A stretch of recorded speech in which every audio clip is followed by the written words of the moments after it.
In this series, I'm exploring the world's largest sand island, Fraser Island, located just off the east coast of Australia. We pick up the story with me relaxing on the beach at Moon Point.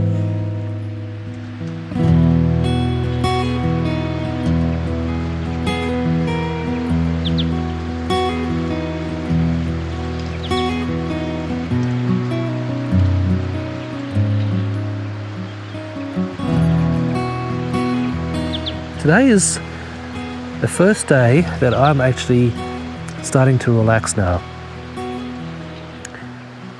Because I've had about an hour now just to sit here on the beach, enjoy the sun, watch the waves. There's a couple of boats every now and then going past, but apart from that I've got the entire place to myself. It was quite an ordeal getting here. It took about 2.5 hours to get here. I think my car has gotten a beating and quite a few scratches along the way. I'll check that out later. But now that I'm here, I can just relax, and I have nothing else really planned for the rest of the day. We'll see which direction I choose to go on the way back. There might be a lake or two that we might encounter on the way back, and we're going to a new campsite tonight. So let's see how that goes. It is mid-afternoon and I have just left the beach at Moon Point. My intended destination is Bowaraddy Creek, which is further north up the island on the western side. I have no specific route, I'm just out to explore. And what's that up ahead? That's a dingo. In fact, it's two dingoes. Although dingoes are fairly common on the island, any close encounter with an animal is a welcome experience. Let's try and not scare them away. Okay, there's some dingoes up ahead on the track. I'm approaching really slowly. I don't want to scare them away. He doesn't look very scared at all. He's just standing there looking at me. And he's yawning. Oh, the dingo is just yawning. So he's not scared at all. In fact, he looks like a young pup.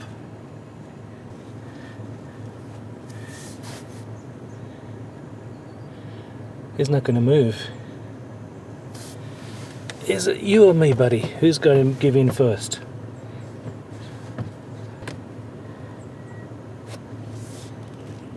Come on, off the track, let me pass. Although dingoes can look very cute, they are still wild predatory animals and need to be treated as such. And you should never ever feed them. He's following me. Look at that. There's two of them. And they're following me.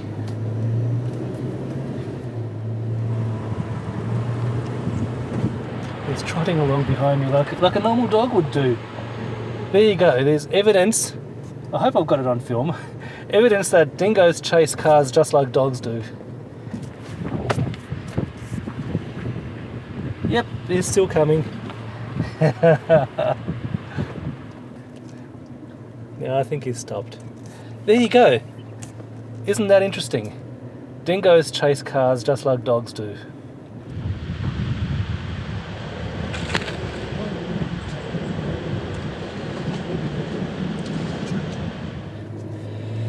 See, this is the reason why when you're driving through the bush, especially in places like this, just drive slow.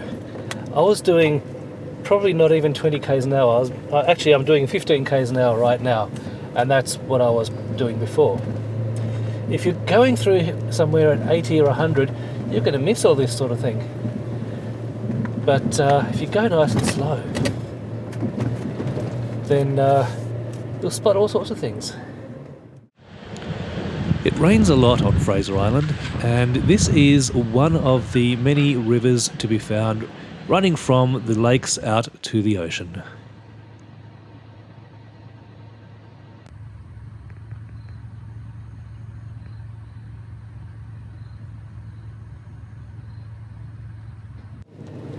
So, wildlife tally at the moment, 4 dingoes, about half a dozen turtles, and 1 snake.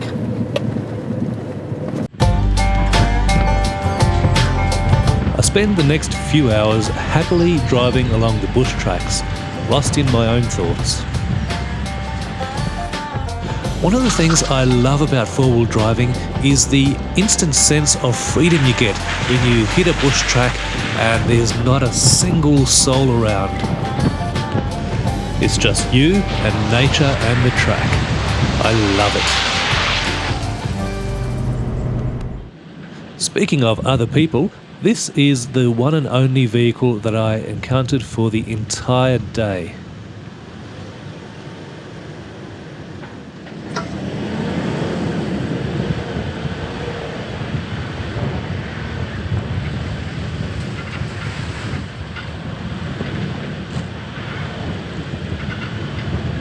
And speaking of getting lost in your own thoughts, here's some thoughts I had about travelling on your own. For all the beautiful things that I show you on the video, for the most part, I'm just driving dirt tracks all day by myself.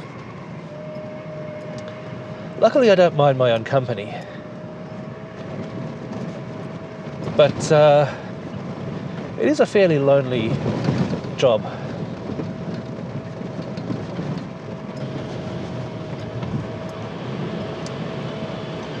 But it has its upsides as well. See, if I were here with a group of people, for me this would be a completely different experience. For one thing, we'd constantly be talking on the CB. We'd constantly be seeing each other, a vehicle in front, a vehicle behind, constantly being in communication about, oh, let's take this track, or let's stop to have lunch, or whatever. You don't get the same connection to the environment if you're with a group of people. There's talking, and even when you get to campsite, there's talking about the day, there's talking about food and having a beer and whatever else, but there's just something special about doing these trips by yourself and finding yourself alone in the wilderness, in the bush, with knowing that there's not a single person around for potentially hundreds of kilometres. It's a completely different experience, and I like it. I really like it. I feel much more connected to the environment being here by myself. Of course, I would love some company, but I also appreciate these experiences. We are heading towards Boomerang Lakes, and as the track gets higher in altitude, it gets softer and softer. My tyre pressures are set to about 20 psi, which seems to be a good balance between firm and soft tracks.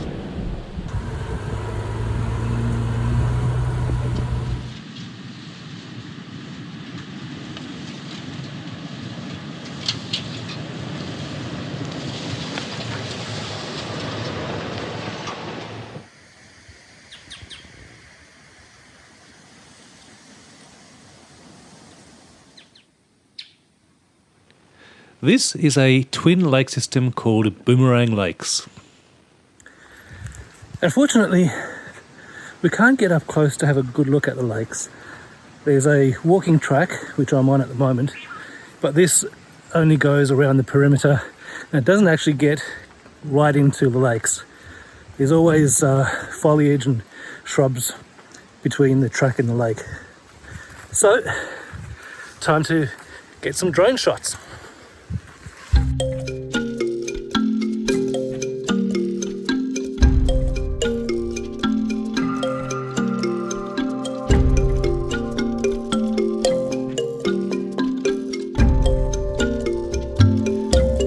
This is the first lake in the twin lake system of Boomerang Lakes.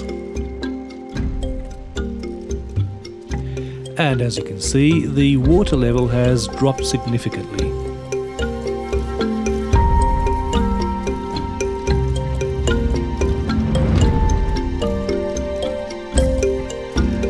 At 130 metres above sea level, Boomerang Lakes is the highest lake in the world perched on top of a sand dune.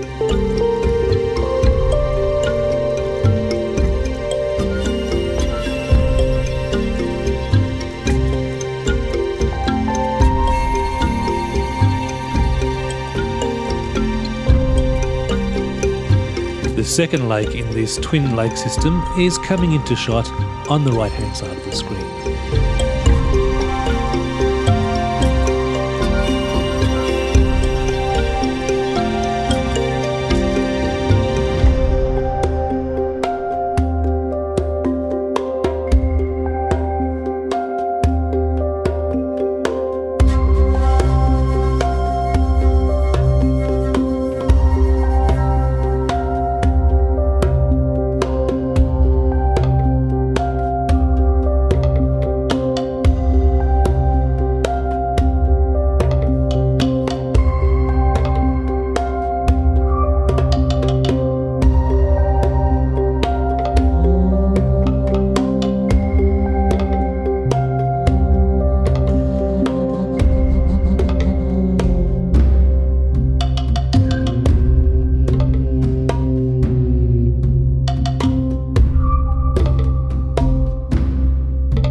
Boomerang Lakes, so called because they look like boomerangs. The rest of the afternoon passes with me following the track from Boomerang Lakes to Bowaraddy Creek. The track is really quite overgrown in many places, and I find myself constantly ducking and weaving, trying to not get the tent and awning caught in the overhanging branches. And of course, I'm trying to not get the camera caught in the overhanging branches. But it doesn't always succeed.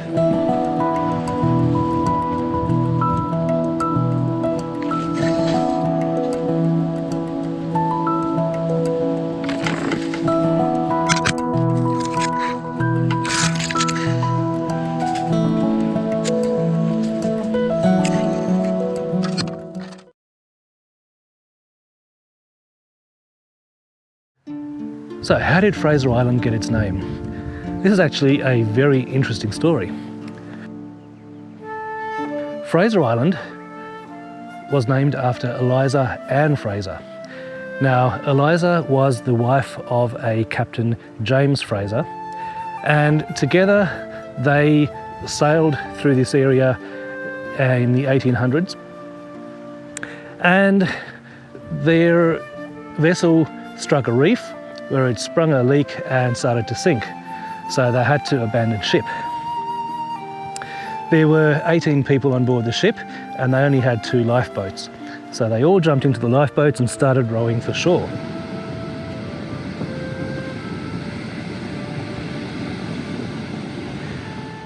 One of the lifeboats, the one which contained Eliza and her husband, sprung a leak and started to sink, so the other lifeboat left them behind and actually made it to the mainland.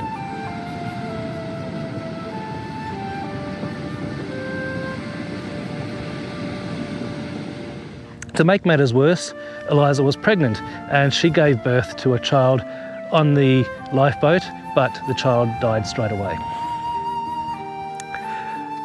After many hours of rowing, the crew finally made it to the beach on Great Sandy Island.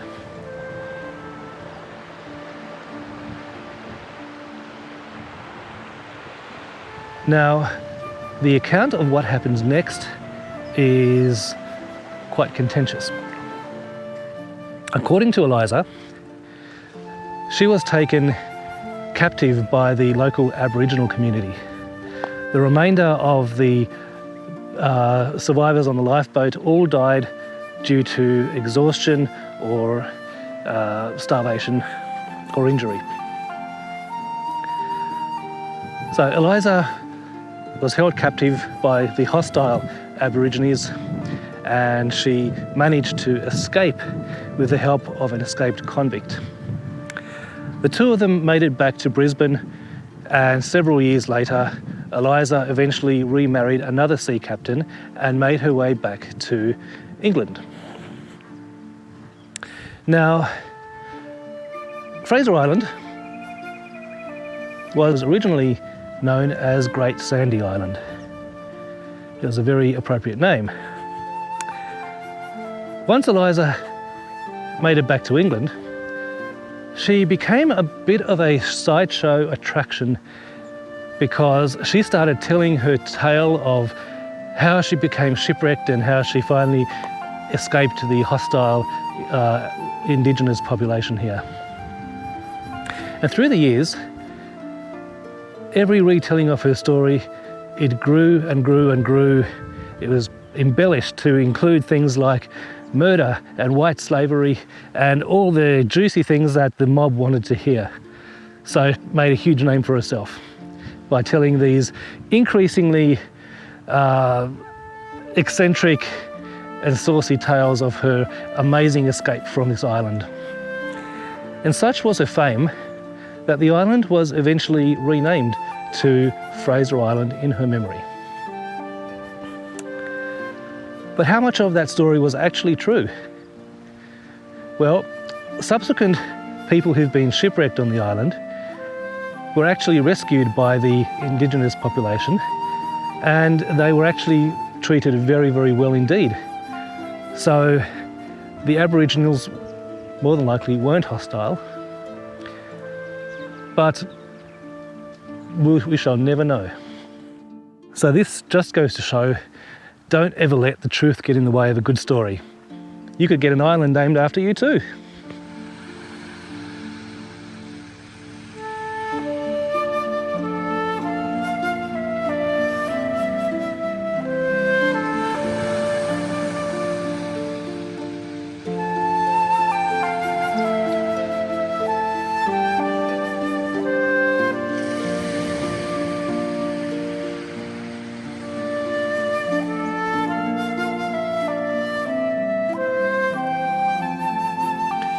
In the next episode, I find some big trees.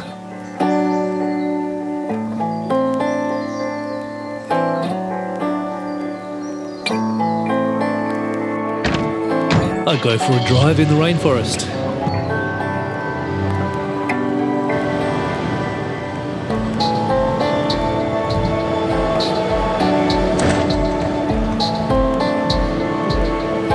And I find more big trees.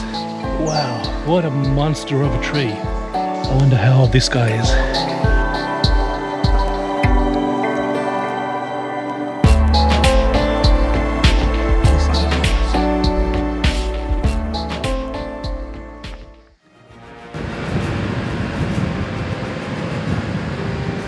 I now need to air up and try and make my way along the beach.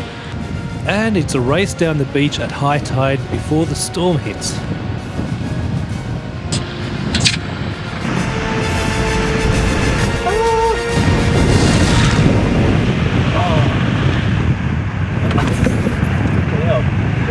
Oh.